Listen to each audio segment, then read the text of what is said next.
CPM നേതൃത്വത്തിലുള്ള Wayanad Brahmagiri service society നിക്ഷേപ തട്ടിപ്പിൽ പ്രതിഷേധവുമായി നിക്ഷേപകർ. ബത്തേരി പാതിരിപ്പാലത്തെ ഓഫീസിലേക്ക് നിക്ഷേപകർ മാർച്ച് നടത്തി. പരാതി നൽകിയിട്ടും ഇതുവരെ നടപടിയുണ്ടാകാത്തതിനെ തുടർന്നാണ് നിക്ഷേപകർ വീണ്ടും പ്രതിഷേധവുമായി എത്തിയത്. CPM നേതൃത്വം നൽകുന്ന ബ്രഹ്മഗിരി സർവീസ് സൊസൈറ്റിയിൽ നടന്ന നിക്ഷേപ തട്ടിപ്പിനെതിരെയാണ് തട്ടിപ്പിനിരയായവർ പ്രതിഷേധവുമായി രംഗത്തെത്തിയത്. ആക്ഷൻ കമ്മിറ്റിയുടെ നേതൃത്വത്തിൽ ബ്രഹ്മഗിരി ഓഫീസിലേക്ക് മാർച്ച് നടത്തി. നിക്ഷേപ തുക തിരികെ നൽകുക, കുറ്റക്കാർക്കെതിരെ നടപടിയെടുക്കുക എന്നതുൾപ്പെടെയുള്ളതായിരുന്നു ആവശ്യം.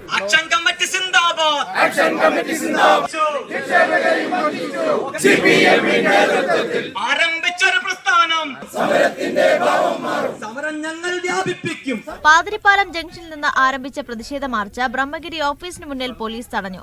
ആക്ഷൻ കമ്മിറ്റി കൺവീനർ മംഗളൻ പരിപാടി ഉദ്ഘാടനം ചെയ്തു. കോഴി കർഷക കൂട്ടായ്മയുടെ നേതൃത്വത്തിലും പ്രതിഷേധ മാർച്ച് സംഘടിപ്പിച്ചിരുന്നു. ഇതൊരു സൂചനാ സമരം മാത്രമാണെന്നും പണം തിരികെ ലഭിക്കുന്നതുവരെ സമരം തുടരുമെന്നും ആക്ഷൻ കമ്മിറ്റി ഭാരവാഹികൾ വ്യക്തമാക്കി. മീഡിയ 1 വയനാട്.